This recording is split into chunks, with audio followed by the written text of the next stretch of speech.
Welcome back to the Relationships Made Simple for Men podcast with me, Bryce Bauer. Today, I want to talk about male shame. We cannot talk about relationships without talking about shame. The reason why this is the case is because for most people, shame is an ever-present part of their life that reduces their ability to feel love. In practice, this looks like continually trying to prove that you are worthy of love. I want you to see what I bring to the table. And we are very, very sensitive to our partners not seeing that and rejecting our bids for attention. In the case of very dysfunctional couples, those bids eventually turn into just attacks. Instead of making a bid and feeling rejected over and over again, now I'm going to go on the offensive to push you away so that you can't hurt me and to hopefully make you feel how I feel so that you can have some empathy, which you could say is an indirect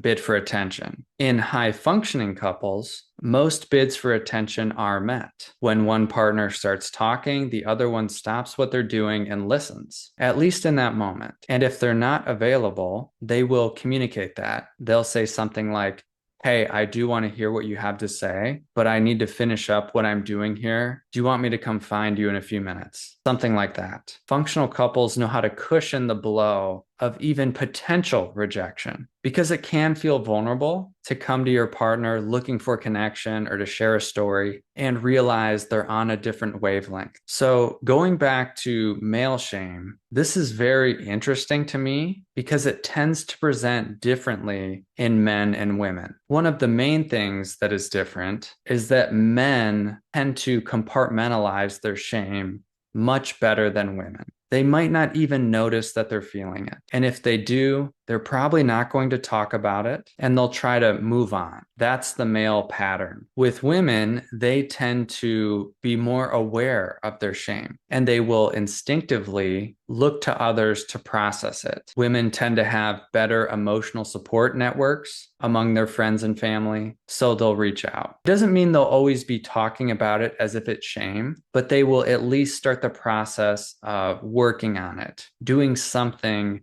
to soothe their nervous system and make sense of their experience. This could turn into gossip, which I describe as unbridled frustration about said people they're upset with. But either way, they're doing something to work on it, whereas men don't. In fact, shame is not even a word in most men's vocabulary that I talk to. It's not until we introduce it and I explain what it looks like and feels like that they start to make the connection. And here's the thing about shame. It's not inherently bad. Shame or core unworthiness are a part of the human experience. Our brain is wired for survival to keep us safe. We need other people to be safe. Therefore, the more that we can bring to others, the more valuable we become, and the less likely it is that people will leave us and will be alone. So in a lot of ways, most people are running on this shame fuel, for better, for worse. And it doesn't mean that it's all shame. We might genuinely like our job, which is a service to others. We might enjoy and feel good about helping friends and family, but we have to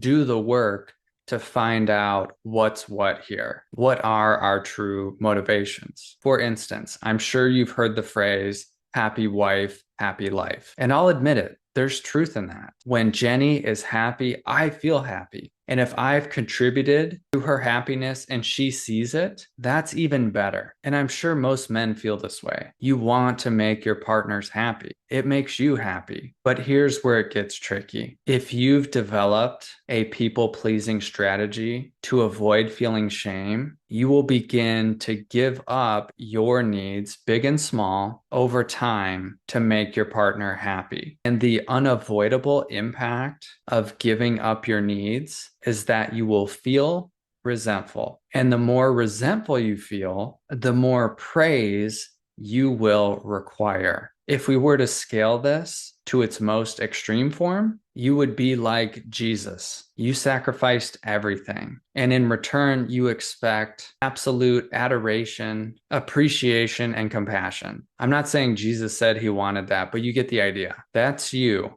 on the cross, hoping that people will weep for you and see you in all your glory. But if you haven't noticed, that doesn't work. In fact, it can have the opposite effect. If you give up your needs and become grumpy and irritable and insecure, it might seem like your partner respects you less. You feel like less of a man, which feeds the story of shame. That's the vicious cycle. I try a strategy to make me feel better. I put a lot of time and energy into this, but I feel worse and worse. That can be a mind fuck. So, what do we do with this information? What if this resonates with you and you want a way out? Here's the first step. You have to get honest with yourself about your shame. And this may sound abstract, but truth heals shame. The more that we can see the truth of our experience, the less of a grip it has on us. Shame grows and metastasizes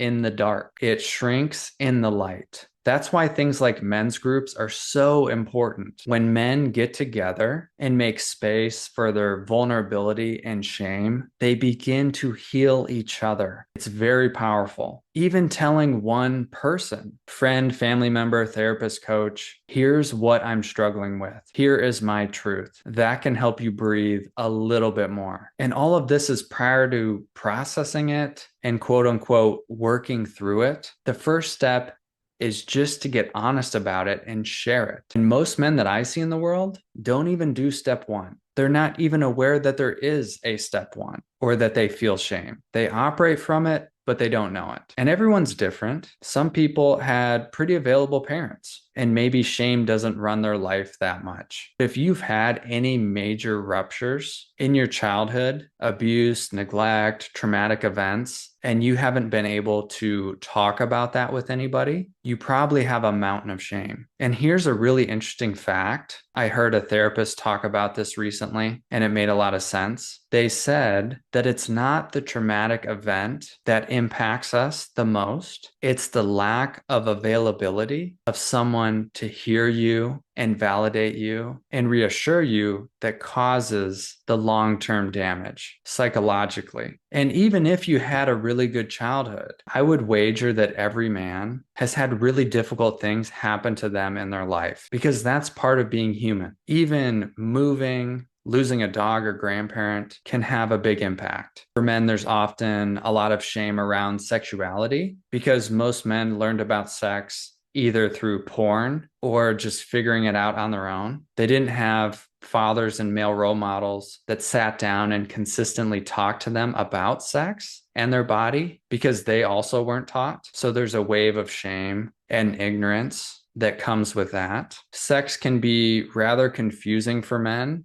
in long-term partnership because you have this chicken and egg situation in heterosexual partnerships that I see where women want to feel emotionally safe prior to being physically intimate, and men often want to use physical intimacy as a way to break down their walls and feel more connected and vulnerable. So that can create gridlock. Men are like, well, if we do this thing, it feels good, it's fun, and then I'll feel good afterwards, even if I don't feel great now. And women are like, no, I want to feel connected and good with you now, then we can move into that expression of our love. And if there's any frustration on the man's side, that totally shuts her down. This is a time when men's shame can come forward. Again, they might use the term frustration, but their partner rejecting their bid for sexuality can make them feel unattractive, unworthy,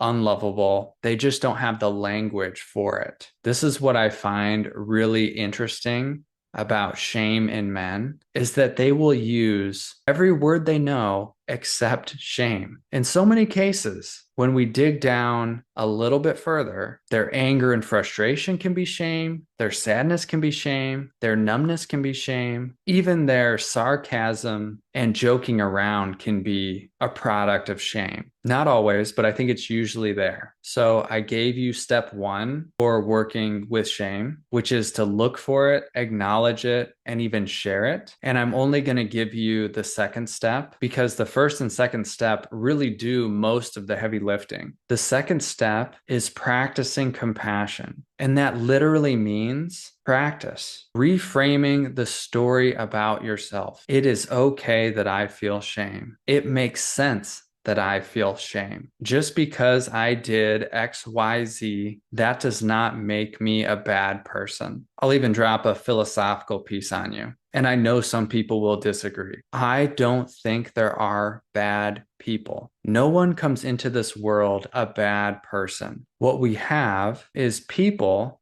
acting out bad or evil behaviors because of the condition of their minds. Their brains are bad, but that's not inherently who they are. And people have this habit, because it's one way that we understand the world, is that we map on our internal state and view of the world onto others. Well, if I was Adolf Hitler, I wouldn't have done that. That's true. You would not have done that. But you also weren't Adolf Hitler. It really doesn't take that much work for me to see how a brain like that could turn into a monster, because our minds are highly moldable. And I'm not saying I know exactly why he made the choices he did, but given the reality that our brains are plastic and wired by our environment, I can see how the worst possible outcome for a brain happens sometimes. And I know that people might have objections to this. This is just my opinion. I had no plans of talking about Adolf Hitler on this episode, but there it is. So let me connect this to something more relevant. You've made mistakes in your life. There are things that if you could go back in time, you would do them differently. Maybe it's because you were stressed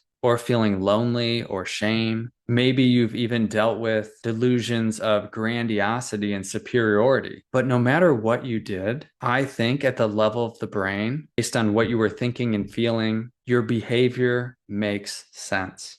It doesn't mean that you can't now change it because you have awareness. But for me, there's a clear dividing line between personhood and behavior. It doesn't mean that there aren't consequences for behavior. That's really important. But the idea that we attach our worth as a person to our behavior is an outdated idea that needs to go. This is the ultimate stumbling block that people face when having compassion for all of the world as it is. And I know that might not make sense to you now, but that's a hill that I am willing to die on. And once you can do that for other people, it makes it much easier to do that for yourself, even though we often hold ourselves to a much higher standard. The way we view the world is a direct reflection of our internal world. So if you treat yourself poorly, you will treat others poorly, even if it's what you say about them in your mind. So to sum all this up, yes, I think 99.9% of men feel shame. And the first two steps to working with it are to look for it, acknowledge it, share it, and then breathe compassion into your experience of shame, and to see that the stories you tell yourself about being unworthy are not true. I might have left some loose ends here, as is the case when we're talking philosophy. So I'm happy to hear from you. If you want to send me an email, maybe I'll do a follow-up episode. But I think that's good for today. I'll see you next week.